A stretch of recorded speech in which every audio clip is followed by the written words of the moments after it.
किसी ने क्या खूब कहा है, मैं तुम्हें सलाह इसलिए नहीं दे रहा हूँ कि मैं तुमसे ज़्यादा समझदार हूँ, बल्कि मैं तुम्हें सलाह इसलिए दे रहा हूँ क्योंकि ज़िंदगी में मैं तुमसे ज़्यादा गलतियाँ कर चुका हूँ। नमस्ते दोस्त, मेरा नाम बाय पंडित। एक छोटी सी मोटिवेशनल स्टोरी के साथ। एक समय की बात था, एक जंगल में एक विशाल सा वृक्ष था। उस वृक्ष में एक पंछी रहता था। वह पंछी जब भी पोटी करता था, कुछ देर के बाद वह पोटी सोना में बदल जाता था।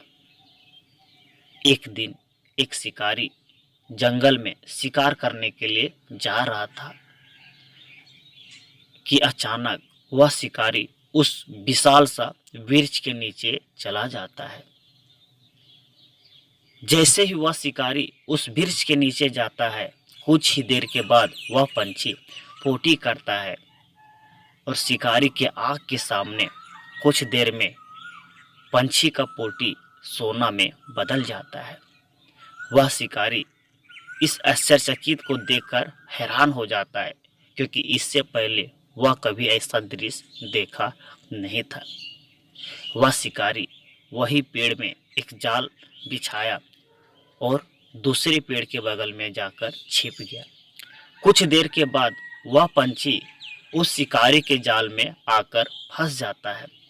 वह शिकारी बहुत खुश हो जाता है और वह पंछी को लेके अपना घर चला आता है। जैसे ही वह शिकारी उस पंछी को अपना घर लाता है, मन ही मन सोचने लगता है कि अगर मैं राजा को नहीं बताऊंगा और जिस दिन यह बात राजा को पता चल जाएगा कि एक ऐसा पंछी है कि जब भी वह पोटी करता है, कुछ देर के बाद सोना में बदल जाता है, राजा इस पंछी को लेके चला जाएगा। वह शिकारी बिना सोचे समझे वह पंछी को राजा के पास लेके चला गया और सारा बात राजा को बता दिया। जब राजा को सारी बात बताया, वह राजा को इस शिकारी पर विश्वास नहीं हुआ। राजा के दरबार में एक मंत्री था।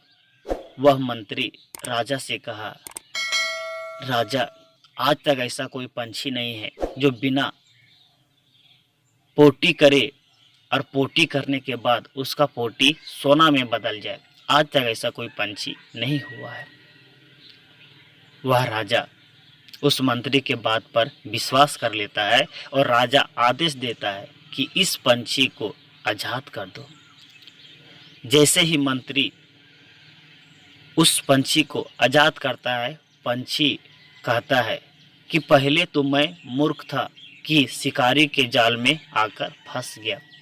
फिर यह शिकारी मूर्ख हुआ जो बिना सोचे समझे राजा को दे दिया, और अब राजा मूर्ख हो गया कि बिना सोचे समझे और अपना फैसला ना लिए मुझे आज़ाद कर दिया। यह छोटी सी कहानी हम सारे लोग को बहुत कुछ सिखाती है। इस कहानी से हम सारे लोग को यह सीख मिलता है कि जिंदगी में अगर आप कोई भी काम कर रहे हैं तो सलाह देने वाले आपको हजार मिलेंगे, लेकिन जिस काम को आप कर रहे हैं बिना सोचे समझे दूसरे के बात में ना आवे।